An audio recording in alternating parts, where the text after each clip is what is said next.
Back again, are you? And I thought I was foolish. Ah well, the gods welcome all, even the mad. Continuing our journey through the void, we shall now cover the next set of Ventara lords, sinister and twisted gods who seek to manipulate mortals in order to achieve their own desires. To that end, let's begin our descent into darkness. Bringer of change, the pandemonium, and the bedlam lord, Akal is the god of chaos and change. As such, they embody the coming and going of things, and they are often perceived as the antithetical deity to the orderly divines. As such, they are believed to be one of the most powerful among the Ventara. The realm is Perpetuum, a place that shifts in purpose and form just as much as its ruler does. In its current state, it is an amalgamation of floating islands, lava rivers, and verdant forests that emerge and decay in the matter of moments. However, records would suggest that a massive tree stands at the peak of a mountain range. It is one that is simultaneously alive and dead. Records over the centuries allude to the tree, suggesting that it remains one of the few features to remain somewhat constant within the realm. Ikal's artifacts are the Shiftland Hammer and Obsidia. The hammer is capable of altering its form among a set collection, with each possessing its own set of unique enchantments. Obsidia, on the other hand, is a spear capable of piercing most physical and magical materials and barriers, and with each successive strike it emits a violent, energetic blast. However, for centuries the spear has remained fractured, with several pieces being scattered across the known world. The Wings of Wrath, the Great Lady of Pain, and the Reaver, Valkir is the goddess of wrath, savagery, and violence. As such, she is a warrior through and through. Because of her spheres of influence, she has become a patron deity for many among the Avar tribes, who view her as a replacement for their ancient patron, Vara. Her realm is known as Raidariki, and is described as a collection of gothic constructs strung about in the dark black clouds, ravaged by crimson storms. There is also said to be no ground floor, so if one were to fall from one of these various constructs, a never-ending void would welcome them. The signature artifact of Valkir are her dual axes, the Wrathborn Cleavers. The jagged, imperfect weapons burn with unending cinders along its edges, which rip into its victim's flesh, leaving behind a smoldering infection that quickly spreads throughout the body. Such an infection is said to feel akin to being burned alive from the inside out. Her other artifact is a more recent creation known as Irem's Cuirass. The cuirass is capable of bolstering the wearer's physical capabilities and harnessing the wearer's rage. The more it feeds, the greater its effects. It can also channel that rage and release a devastating kinetic blast. He who will remain, the Reaper, and the waking end, Nocis is the god of death. Enigmatic and calculating, Nocis is more akin to a force of nature than some mere deity, a fact that he is acutely aware of. The realm of Nocis is known as the Deadlands, and as one might expect, this realm is a desolate place. It is often described as a vast desert-like realm with a strong gale that carries black sand across its vast horizons. The sky is in a state of perpetual darkness, and the clouds rain shards of obsidian. Scattered across his realm are ruined structures speculated to house labs Nocis previously used, but it is nigh impossible to reach their interiors. However, one structure remains known simply as the Dark Tower. Within, Nocis conducts his countless experiments to surpass even the fringes of the forces of life and death. The tower itself is said to be a craggy and oppressive construct that pierces both the darkened skies and earth. The interior of the tower houses hundreds of rooms, each dedicated to its own experiments and trials. At its peak lies a massive orb of unknown energies that fluctuates with uneasy movements, and its purpose remains just as secretive. There is only one artifact associated with the Lord of Death, the Reaper's Blade. Also known as the Soul Binder, the blade is said to absorb the very soul of its victims, trapping them within to embolden its power along with that of Nocis's. The Raven Queen, Our Lady in the Shadows, and the Hand in the Night, Umbra is the patron deity of all thieves, or at least those worth their weight in stolen gold.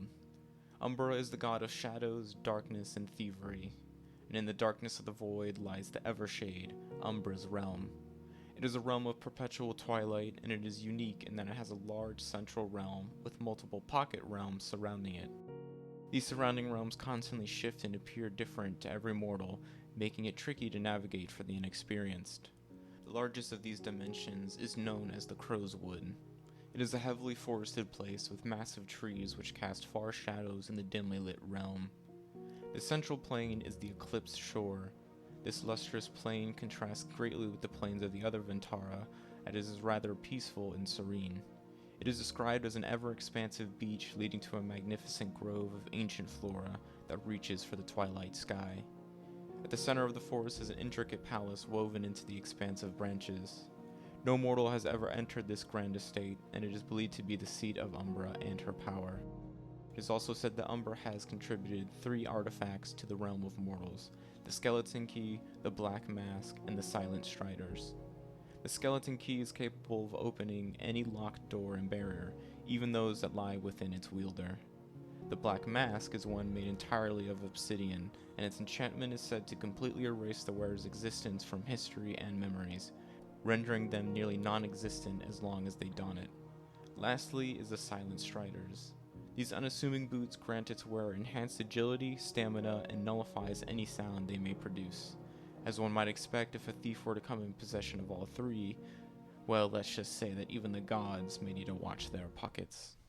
Chief of outcasts, lord of the outlanders, and he to be shunned, Malok is the god of pariahs, the ostracized, and the damned.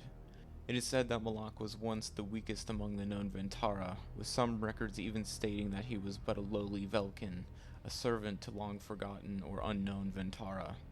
And for this he was shunned and branded an outcast. Driven by a deep hatred, Malok gathered those like him, the exiled, the abandoned, and the shamed, until he had an army worthy of notice, chanting his name.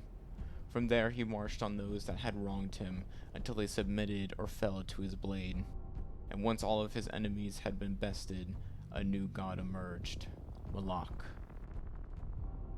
The realm created and ruled over by Malok is the Proving Grounds, a massive arena in which those brave enough can attend to prove their mettle. All are welcomed, and those that survive will find a new family bonded by trials and differences. The realm itself, as mentioned, is dominated by a single coliseum, with the outer rings dedicated to housing and other various centers of sin.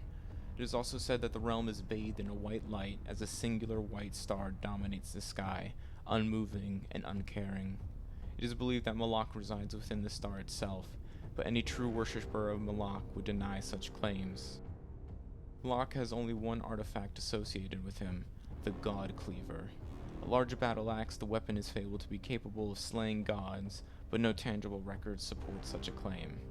What can be certain, however, is that the axe is capable of slicing through most materials with ease, making it a formidable weapon in the right hands.